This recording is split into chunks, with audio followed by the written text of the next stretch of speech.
We the Phoenix.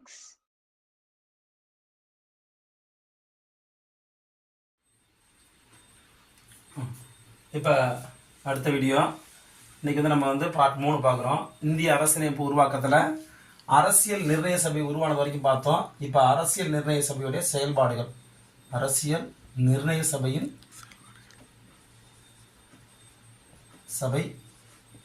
செயல்பாடுகள் அதை பற்றி தான் பார்க்க போகிறோம்.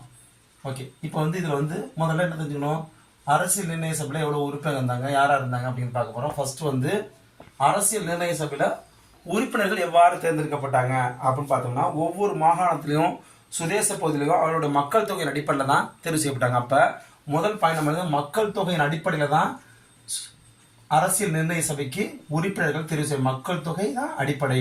அந்த மக்கள் தொகை அடிப்படையில் தான் உறுப்பினர்கள் தேர்வு செய்யப்படுறாங்க. எப்படின்னா 1 mm ஞாபகம் வச்சுங்க, 1 மில்லியன் மக்கள் தொகைக்கு ஒரு மெம்பர், அதாவது 1 மில்லியன் மக்களுக்கு ஒரு உறுப்பினர், அதாவது 10 லட்சம் பேருக்கு ஒரு உறுப்பினர் தேர்வு செய்யப்பட்டாங்க. அப்போ முதல் பாயிண்ட்டு, அரசியல் நிர்ணய சபைக்கு உறுப்பினர்கள் எவ்வாறு தேர்வு செய்யப்படுறாங்கன்னா 1 மில்லியன் மக்களுக்கு ஒரு உறுப்பினர் என்ற வகையில் தேர்வு செய்யப்படுறாங்க, என்ற விதத்தில் தான் தேர்வு செய்யப்படுறாங்க. அடுத்து இரண்டாவது, உறுப்பினர்கள் மொத்தம் எத்தனை உறுப்பினர்கள், இது முக்கியமாக தெரிஞ்சுக்க வேண்டியது. அரசியல் நிர்ணய சபையில் மொத்த உறுப்பினர்கள் தொடக்கத்தில், அதாவது அரசியல் நிர்ணய சபை அமைக்கப்பட்ட போது தொடக்கத்தில் மொத்த உறுப்பினர்கள், அதை ஞாபகம் வச்சுக்கணும்,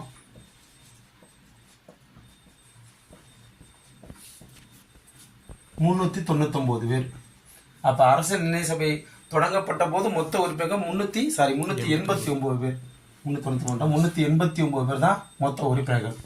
இந்த மொத்த உறுப்பினர்களில் யார் யார் எங்கெங்க தேர்ந்தெடுக்கப்பட்டாங்க அப்படிங்கிறது நம்மளுக்கு தேவைப்படும். இது ஒரு 4 கேட்டகரியாக பிரிச்சுங்க. ஃபஸ்ட்டு கேட்டகரி என்னென்னா, 389 பேரில் மாகாண பிரதிநிதிகள், மாகாணங்கள்லேருந்து, இந்திய மாகாணங்கள்லேருந்து தேர்ந்தெடுக்கப்பட்ட மாகாண பிரதிநிதிகள்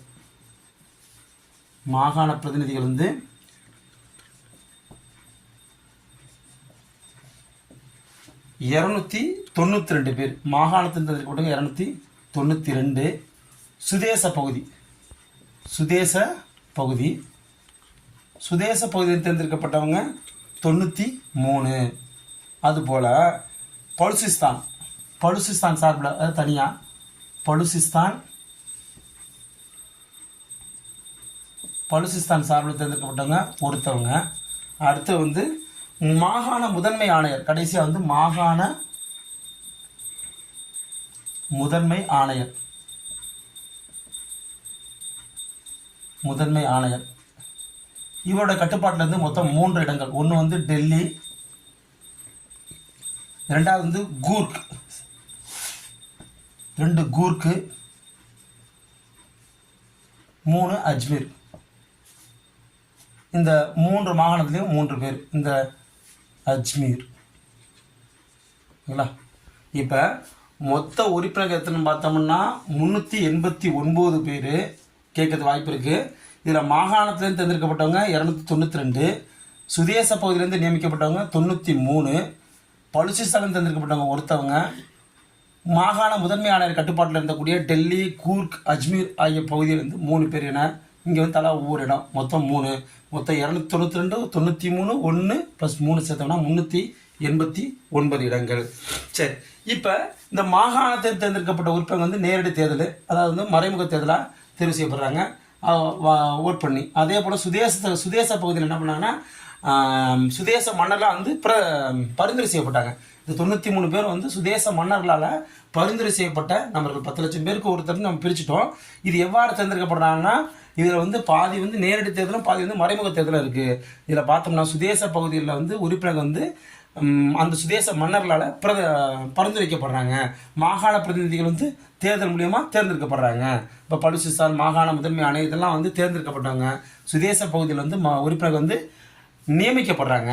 ரைட்டுங்களா? அடுத்து இவங்க இந்த மாகாண பிரதிநிதி ஒற்றை மாற்று விகிதாச்சார பிரதிநிதித்துவம், என்ன முறை? ஒற்றை மாற்று விகிதாச்சார பிரதிநிதித்துவ முறையில் தேர்வு செய்யப்படுறாங்க. ஒற்றை மாற்று விகிதாச்சார பிரதிநிதித்துவம். இப்போ இது எங்கே பயன்படுது?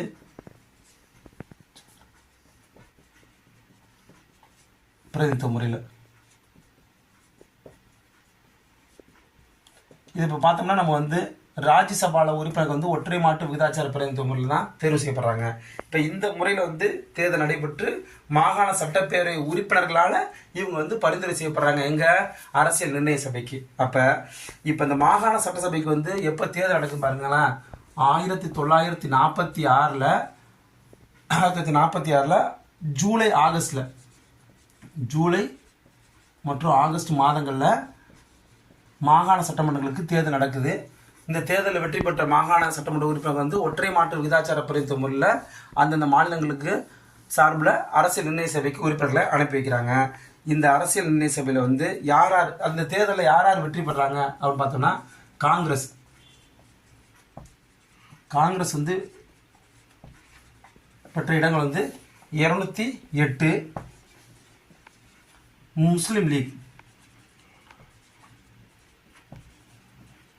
முஸ்லீம் லீக் வெற்றி பெற்ற இடங்கள் வந்து 73, பிற கட்சிகள் 15, மொத்தம் கூட்டினா 9, 289 சாரி 8, 3, 11, 5, 16, 6 பாக்கி 1, 296 இடங்கள் ரைட்டுங்களா. இப்போ 296 இடங்கள் இருக்குது. நம்ம ஆல்ரெடி பார்த்தோமே, சுதேச அரசுலேருந்து 93 பேர், கூட்டம்னா 389 பேர் வந்துட்டா. அப்போ மாகாண அதாவது அரசியல் நிர்ணய சபையில் மொத்த உறுப்பினர் எண்ணிக்கை 389. இதில் காங்கிரஸ் சார்ந்தவங்க 208, முஸ்லீமுக்கு சார்ந்தவங்க 73, பிற கட்சிகளை சார்ந்தவங்க 15 பேர், 296 பேர் வந்து தேர்வு செய்யப்பட்டாச்சு. மீதி 93 பேர் சுதேச அரசுகள் நியமிச்சிட்டாங்க. மொத்தம் 296 + 93 = 389 பேர். இது எப்போ இந்தியா அன்டிவைடடாக இருக்கும்போது, இந்தியா வந்து பிரிக்கப்படாத இருக்கும்போது. ஆனால் என்ன ஆயிடுச்சுன்னா 1946 இந்தியா வந்து 47 இந்தியா பிரிக்கப்படுது. அதற்கு முன்னாக என்ன பண்ணுதுன்னா, அது 1946 டிசம்பர் மாதம் 9 முதல் கூட்டமே நடந்தது. அதெல்லாம் வந்து சச்சிதானந்த சின்ஹா தற்காலிக தலைவராக தேர்ந்தெடுக்கப்படுறாரு. அடுத்து 7வது பாயிண்ட்டு, இப்போ சட்டசபை அரசியல் நிர்ணய சபை கூட்டிட்டு இப்போ ஜூலை 26 நான் வச்சுக்கேன், ஜூலை 26, 1947 என்ன ஆகுதுன்னா, பாகிஸ்தானுக்கு தனியாக அரசியல் நிர்ணய சபை அமைக்கப்படுது. பாகிஸ்தான் தனியாக அரசியல் நிர்ணய சபை அமைக்கிறாங்க. பாகிஸ்தான் அரசியல் நிர்ணய சபை.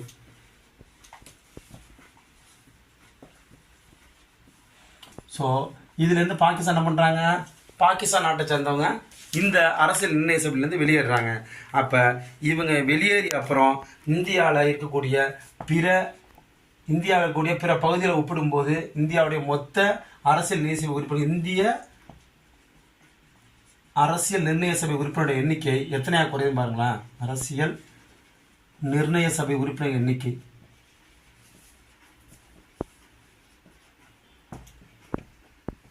299 குறையுது. இது எப்படி இருக்குன்னா, இது ரெண்டாக பிரிச்சுக்கலாம். 299 வந்து 229 பேர் வந்து மாகாணங்கள்லேருந்தும் 70 பேர் வந்து சுதேச அரசுலேருந்து தேர்ந்தெடுக்கப்படுறாங்க. அப்போ 299 பாருங்களா, 389 இருந்துச்சு. நாங்கள் 9 போடுறதுக்கு காரணமே தான். 389 பாகிஸ்தான் நம்மளை விட்டு போன அப்புறம் பாகிஸ்தான் வெளில போயிடுறாங்க. வெளில போனால் நம்மளோட உறுப்பினர் எண்ணிக்கை எத்தனையாவது, 299. அப்போ அரசியல் நிர்ணய சபையுடைய மொத்த உறுப்பினர் எண்ணிக்கை 389.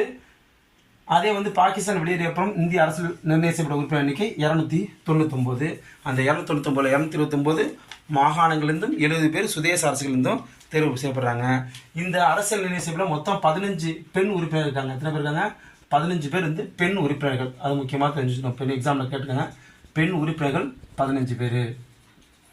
அதே போல் இதில் யாரெல்லாம் உறுப்பினர்கள்னா, மகாத்மா காந்தி வந்து இந்த அரசியல் நிர்ணய சபையில் உறுப்பினர் இல்லை. அதே போல் முகமது அலி ஜின்னாவும் இதில் உறுப்பினராக இல்லை. ஓகே, இப்போ வந்து 10வது பாயிண்ட். இப்போ 10 ஆரம்பித்து நம்ம என்ன பண்ணலாம்னா, முதல் கூட்டம்னு வச்சுப்போம். அதை முதல் கூட்டம் 10வது பாயிண்ட்னா முதல் கூட்டம் எப்போ நடக்குது, அது சம்மந்தமான தகவலில் பார்ப்போம்.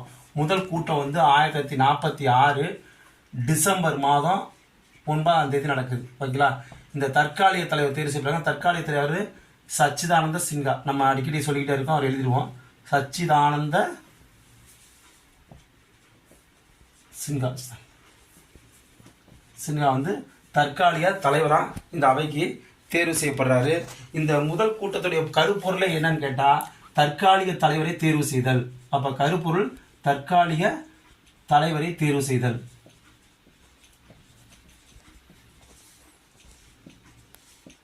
தேர்வு செய்தல் இதான் அந்த கூட்டத்துடைய கருப்பொருள். ஓகே, அடுத்து பார்ப்போங்களா. இப்போ சச்சிதானந்த சின்ஹா வந்து தற்காலிக தலைவர் தேர்வு செய்யப்படுறாரு. 46 டிசம்பர் 9 முதல் கூட்டம் கூட்டியிருக்கு.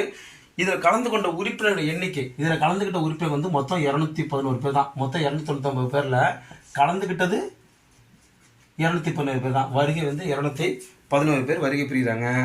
இந்த கூட்டத்தில் வந்து இந்த சச்சிதானந்த சின்ஹா வந்து தலைவராக இருக்கும்படி தீர்மானத்தை கொண்டு வந்து யாருன்னு கேட்டால் ஜேபி கிருபாலனி. அப்போ இந்த தீர்மானம் இதை கோரிக்கையை கொண்டு வந்தவர் ஜேபி கிருபாலனி.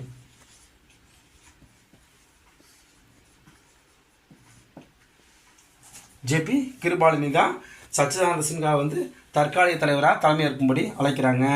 இந்த கூட்டத்தை வந்து முஸ்லீம் லீக் புறக்கணிக்குது.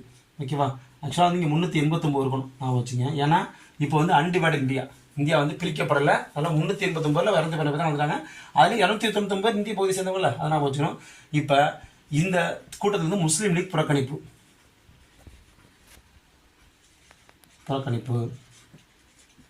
அப்போ நம்மளுக்கு ஞாபகம் இருக்க வேண்டியது முதல் கூட்டத்தில் கலந்து கொண்ட உறுப்பினர்கள் 211 பேர். ஓகேங்களா, சரி. இந்த தற்காலிக தலைவரை தேர்வு செய்கிற முறை எந்த நாட்டிலேருந்து எடுக்கப்படுதுன்னு கேட்கறது வாய்ப்பு இருக்குது. இது வந்து பிரான்ஸை ஃபாலோ பண்ணி நம்ம எடுக்கிறோம். பிரான்ஸை ஃபாலோ பண்ணி தான் தற்காலிக தலைவரை தேர்வு செய்கிறோம். ஸோ முதல் கூட்டம் 46 டிசம்பர் 9 சச்சிதானந்த சின்ஹா வந்து தற்காலிக தலைவரை தேர்வு செய்கிறோம். இந்த கூட்டத்துடைய முக்கிய பொருளை என்ன, தற்காலிக தலைவரை தேர்வு செய்கிறது. பிரான்ஸ் நாட்டை பார்த்து நம்ம தற்காலிக தலைவரை தேர்வு செய்கிறோம். மொத்தம் இருக்கக்கூடிய 389 உறுப்பினர்கள் கலந்து கொண்டது 211 பேர் தான். இந்த தீர்மானத்தை தற்காலிக தலைவரை தேர்வு செஞ்ச தீர்மானத்தை கொண்டு வந்தார் சச்சிதானந்த சின்ஹா கொண்டு வந்து வந்து ஜேபி கிருபாலனி. இந்த கூட்டத்தை முஸ்லீம் லீக் புறக்கணிக்குது. இதுதான் முதல் கூட்டத்தில் நடைபெற்ற நிகழ்வுகள். அடுத்தது இரண்டாவது கூட்டம். இரண்டாவது நாள் எங்கே நடக்குது பார்ப்போம். இரண்டாவது கூட்டம் வந்து 11/12/1946 நடக்குது. அது 9/12. அடுத்து 11/12/1946 நடக்குது. இப்போ நிரந்தர தலைவராக டாக்டர் ராஜேந்திர பிரசாத் தேர்ந்தெடுக்கப்படுறார். குறிப்பு அதுதான், ராஜேந்திர பிரசாத் நிரந்தர தலைவராக தேர்வு.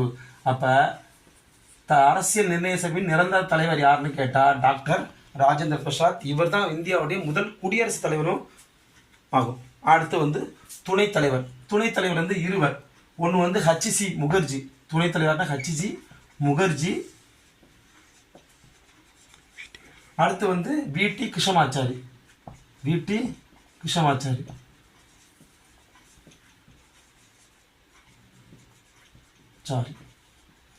ஓகேவா, இவங்க 2 பேரும் துணை தலைவர், இவர் தலைவர். மறந்துடக்கூடாது, இவர் தலைவர், இவர் துணைத் தலைவர். இந்த ஹச்சி முகர்ஜியும் விடி கிருஷ்ணமாச்சாரியும் துணைத் தலைவர்கள். அதே போல் அரசியல் நிர்ணய சபையுடைய சட்ட ஆலோசகர் நம்ம சொன்னோம்.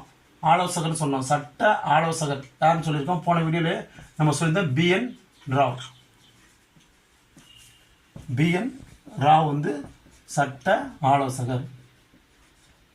ஓகேங்களா, இதுதான் வந்து இரண்டாவது கூட்டத்தில் நடைபெற்றது. அடுத்து மூன்றாவது கூட்டத்தை பார்ப்போம். Thank you for watching.